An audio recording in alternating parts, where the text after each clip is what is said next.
മുള്ളുമാറ്റിയ നെത്തോലി തോരൻ ഈസിയായി തയ്യാറാക്കാം. അതിനായി നെത്തോലി വാല് മുറിക്കാതെ വെട്ടി കഴുകി വൃത്തിയാക്കിയ ശേഷം വീഡിയോയിൽ കാണുന്നത് പോലെ ചെയ്താൽ വളരെ എളുപ്പത്തിൽ മുള്ളെടുത്തു മാറ്റാൻ സാധിക്കും. ആദ്യം തന്നെ തോരനാവശ്യമായ പിഴുപുളി കുറച്ചെടുത്ത് 1/4 കപ്പ് വെള്ളത്തിൽ കുതിർക്കാനിടുക.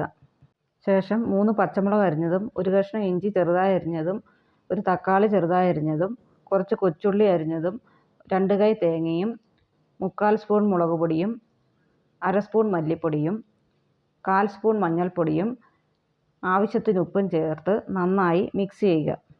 ഇത് മുള്ളെടുത്ത് വെച്ചിരിക്കുന്ന നെത്തോലിയിലിട്ട് ഒന്നുകൂടി മിക്സ് ചെയ്യുക. ഇത് പിഴിഞ്ഞത് ഇതിനോടൊപ്പം ചേർത്ത് ഒന്നുകൂടി മിക്സ് ചെയ്യുക. നെത്തോലി തോരൻ വെക്കാനുള്ള പാത്രം എടുത്ത് അതിലേക്ക് ഇതിട്ട് മൂടി വെച്ചടച്ച് വേവാൻ വെക്കുക. ചെറുതായി തിളയ്ക്കാൻ തുടങ്ങുമ്പോൾ തീയുടെ ഫ്ലെയിം കുറച്ച് വെക്കുക.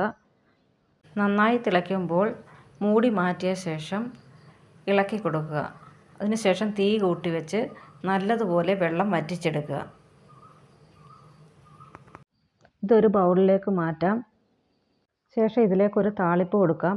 അതിനായി ഒരു പാനിലേക്ക് വെളിച്ചെണ്ണ ഒഴിച്ച് സ്വല്പം കടുകും വറ്റൽമുളകും കറിവേപ്പിലയിട്ട് ഇതിലേക്ക് ഒഴിച്ചു കൊടുക്കുക. വീഡിയോ ഇഷ്ടമായാൽ ലൈക്ക് ചെയ്യാനും സബ്സ്ക്രൈബ് ചെയ്യാനും മറക്കല്ലേ.